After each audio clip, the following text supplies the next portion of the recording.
Capítulo 21.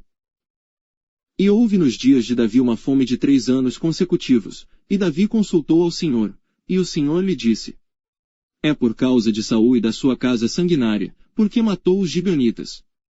Então chamou o rei aos gibeonitas, e lhes falou: Ora, os gibeonitas não eram dos filhos de Israel, mas do restante dos amorreus, e os filhos de Israel lhes tinham jurado. Porém Saul, no seu zelo à causa dos filhos de Israel e de Judá, procurou feri-los. Disse, pois, Davi aos gibeonitas: Que quereis que eu vos faça? E que satisfação vos darei, para que abençoeis a herança do Senhor? Então os gibeonitas lhe disseram: Não é por prata nem ouro que temos questão com Saul e com sua casa, nem tampouco pretendemos matar pessoa alguma em Israel. E disse ele: Que é, pois, que quereis que vos faça? E disseram ao rei: O homem que nos destruiu, e intentou contra nós de modo que fôssemos assolados, sem que pudéssemos subsistir em termo algum de Israel. De seus filhos se nos deem 7 homens, para que os enforquemos ao Senhor em Gibeá de Saul, o eleito do Senhor. E disse o rei: Eu os darei.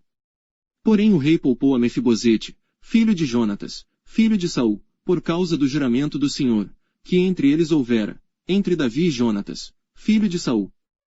Mas tomou o rei os 2 filhos de Rispa, filha da Aiá, que tinha tido de Saul, a Amoni e a Mefibosete, como também os 5 filhos da irmã de Efe, filha de Saul, que tivera de Adriel, filho de Barzilai, Meolatita.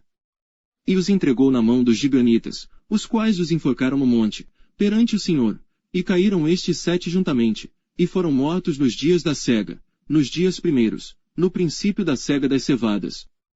Então Rispa, filha de Aiá, tomou um pano de cilício, e estendeu-o sobre uma penha, desde o princípio da cega até que a água do céu caiu sobre eles, e não deixou as aves do céu pousar sobre eles de dia, nem os animais do campo de noite. E foi contado a Davi o que fizera Rispa, filha de Aiá, concubina de Saul.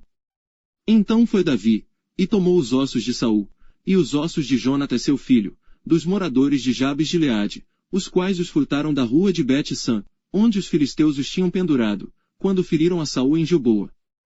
E fez subir dali os ossos de Saul, e os ossos de Jonatas seu filho, e ajuntaram também os ossos dos enforcados.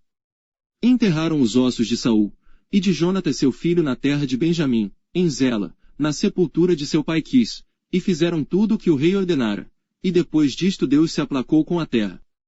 Tiveram mais os filisteus uma peleja contra Israel, e desceu Davi, e com ele os seus servos, e tanto pelejaram contra os filisteus, que Davi se cansou. E Isbi-Benob, que era dos filhos do gigante, cuja lança pesava 300 ciclos de cobre, e que cingia uma espada nova, intentou ferir a Davi. Porém Abisai filho de Zeruia, o socorreu, e feriu o filisteu, e o matou. Então os homens de Davi lhe juraram, dizendo: Nunca mais sairás conosco à peleja, para que não apagues a lâmpada de Israel. E aconteceu depois disto que houve em Gobe ainda outra peleja contra os filisteus. Então Sibecai, o Husatita, feriu a Seife, que era dos filhos do gigante. Houve mais outra peleja contra os filisteus em Gobe, e Euanã, filho de Jarel-Regim, o Belemita, feriu Golias, o Giteu, de cuja lança era haste como órgão de tecelão. Houve ainda também outra peleja em Gate, onde estava um homem de alta estatura, que tinha em cada mão 6 dedos, e em cada pé outros 6, 24 ao todo, e também este nascera do gigante. E injuriava a Israel. Porém Jonatas, filho de Simei, irmão de Davi, o feriu.